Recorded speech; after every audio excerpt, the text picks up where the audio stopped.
So I'm out here going to do some pea harvesting. I have a punch bowl dish and I'm going to start picking. So I have, these are Lincoln peas. I have some that are pea size for shelling and eating. And I got some that are pretty slender and look like you just saute them up. Like this one right here, it's not stringy. It's like a green, you know. So I'm going to be indiscriminate and I'm going to get both of them. And I'm doing this in hopes of getting them to flower more because the flowers are starting to dwindle. And so if I pick them and I get more flowers, great. If I don't, then it's time to plant something else. Most successful I've ever been at planting peas, and I think this is the second time maybe. Done it so little I can't remember. So yeah, I'm going to go ahead and get to work. And yeah. And so my son likes these peas. He has, I don't know, I think the little guy's going to be a little bit of a gardener. One of his very first foods that he ate was a green tomato. We were just hanging out, going for a walk, being outside, and now, this not doing so good. We're just going to let that one go. We were just going for a walk, being outside, and the guy just started picking tomatoes, and he had a green tomato, and he was just eating on it. And so now he'll grab tomatoes and eat them like apples, which is really cool. You know, I don't think I'm that excited about tomatoes, and I grow the things in anticipation.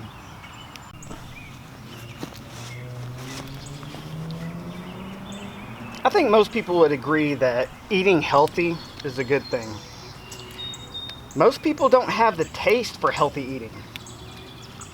For me, I love vegetables. I desire them. If I don't have vegetables, it's kind of like not having meat on the plate. I am just like left wanting more. And I don't want to just fill up on carbs and protein without having those vitamin-rich fruits and vegetables. I could do better at eating my fruits, but I really enjoy vegetables. Well,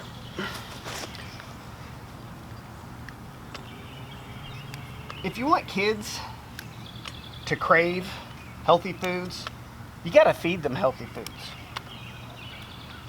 Obviously, it's best to start while they're young and have them develop the taste for it. And because you can really transform your desires for the healthy food you want. Have a little maple tree growing over here. Maple trees give those little helicopter seeds that just go everywhere. So you want to start kids off young eating healthy foods, and if you have already developed a palate for foods that aren't healthy, like potato chips and soda pop, I hear that if you fast for a little while, when you come back into your fast, start eating healthy foods and you can kind of reset your palate. You reset your tastes. I don't do a lot of fasting because I get really low blood sugar pretty fast. But transform your tastes. Make it to where you crave healthy food. Could you imagine if like your every craving was healthy food? That would be a good problem to have, especially when the healthy food is available. So get your kids eating healthy foods. You might have to be a little tricky at first. Add a lot of cheese and slowly back off the cheese. But there's been times, like for example with carrots, there was a time in my life I despised carrots. I love them now. And I made a conscious decision that I'm going to start eating carrots. And when I eat carrots, I want to enjoy carrots. So I learned how to cook them. I learned how to put them in the diet and slowly increased it and kind of transformed my own palate. And I like carrots now. It works. It's kind of like, renewing your mind. You can change what you're thinking about. Well, you can change your tastes also. I don't know, just a thought. Here's a nice large pod break it open.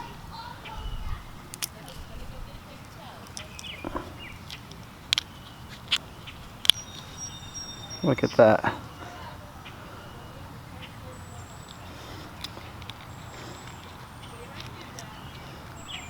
I just dropped half of them on the ground. They're so sweet.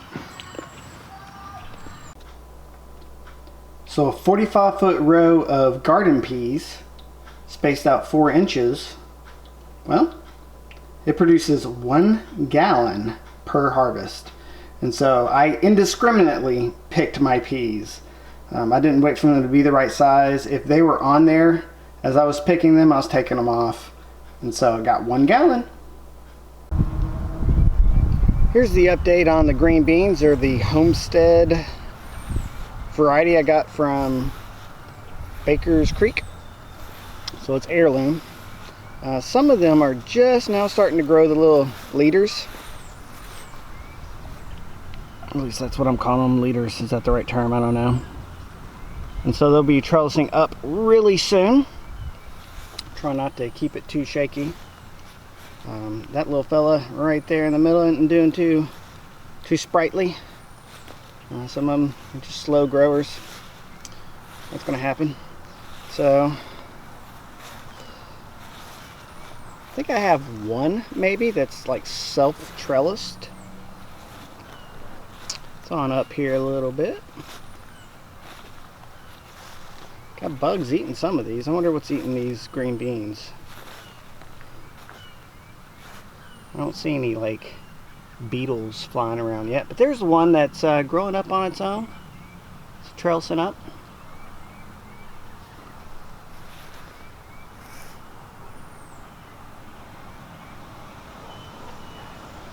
Can't wait to harvest. So it's the first week of June, and this is what the squash and zucchini look like. A little late to the game on squash and zucchini. Maybe that'll be a blessing when it comes to the squash beetles. I want to hurry up and put in some winter squash, but I guess I have time. So zucchini and squash. Alright, here is the peppers, right? Grocery store peppers, little sweet peppers that I planted. I topped them off, had a little short where I demonstrated that. And they're starting to grow out pretty good. Starting to bush up. I'm going to hit them with a couple of shots of fertilizer. And wait till it starts drying out a little bit because it just rained. And hopefully that'll get them growing because they're pretty short. They're only like 6 inches tall. And I am ready to have lots and lots of peppers.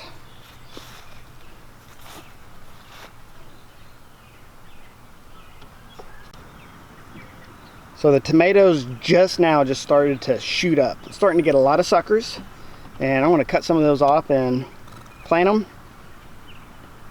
I have a couple of ideas what I can do with those. But I figure if you have one big tomato plant and maybe start it off early and keep it inside, you could definitely save some money on some starch just by growing the suckers off one. If you're not growing them from seed, of course. But look at this sucker right here. Alright, see if I can get it on camera. It is 1, 2, so it's about 1.5 feet tall. And so I could have plenty of tomatoes just by cutting off the suckers. Look at this guy right here. We got some flowers getting ready to pop. Can't wait. Hopefully this year we won't have any blossom end rot because we've had that in the past. I use eggshells this year again. Here's some flowering plants, or excuse me, some plants that are putting off some yellow blooms, ready to be pollinated.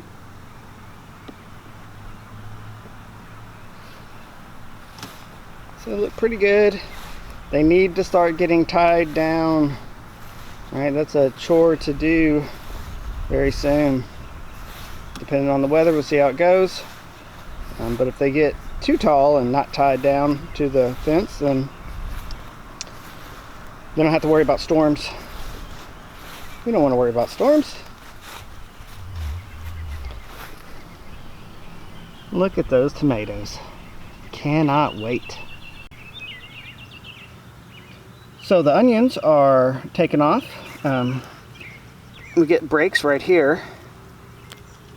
I don't know if I should just like cut them off and keep letting them grow, or let them fall off on their own. Like this one, it's bending over. I'm gonna just peel them off. See what happens. I'm gonna take a bite out of them too. They're not very oniony. The aftertaste is, but maybe that's because they're red onions. I don't know. But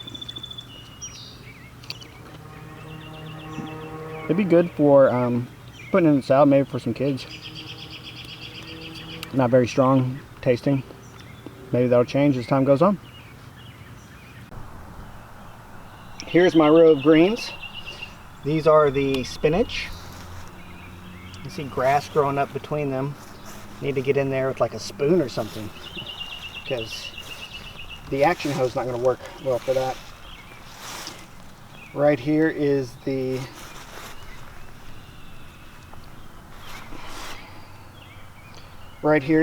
Swiss chard.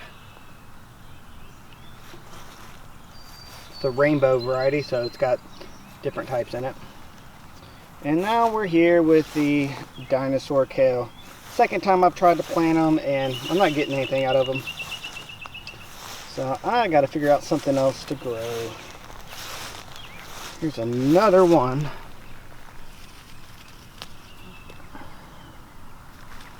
Of those maple trees. Got a volunteer Georgia collards. Got my 2-year-old Georgia collards, I think it is. And here are my sprouts coming up here that I planted. Probably about 4 inches high. And then we have our beets.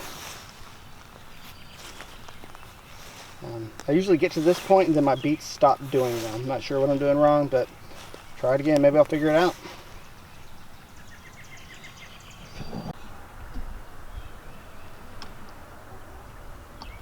Yesterday, I mowed the grass.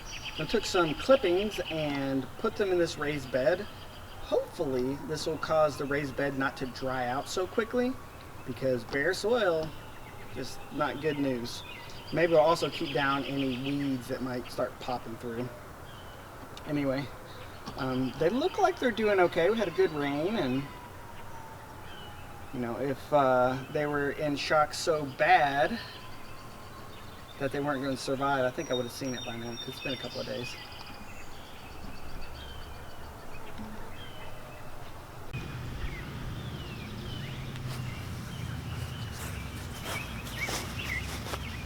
And so we've had one rain, and so the rainwater has filled this up quite well. I have a 2-car garage, and it's half of the water is coming into this, and it rained last night for a few hours, so that was enough to fill it up. And I think by pushing on it, it was right about here when I measured it. I don't want to take off the cap and show you, just because I don't really have time to do that, because it can be a little fun to get it back in there. But it's supposed to rain again in the next coming days. I'm going to let it fill up and drain it out a little bit. And so let's just get a test and see how much water we got here. Gotta be careful. I always like nick my knuckle on this connector.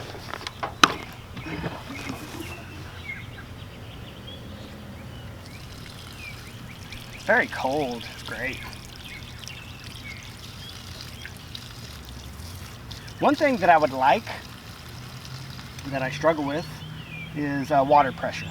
So I would like to find a way that I could increase my water pressure passively. I don't want to use a pump or a motor or electricity. Now, there are two things in my mind that can do this. The most simple way, the simplest way I should say, would be to increase the elevation.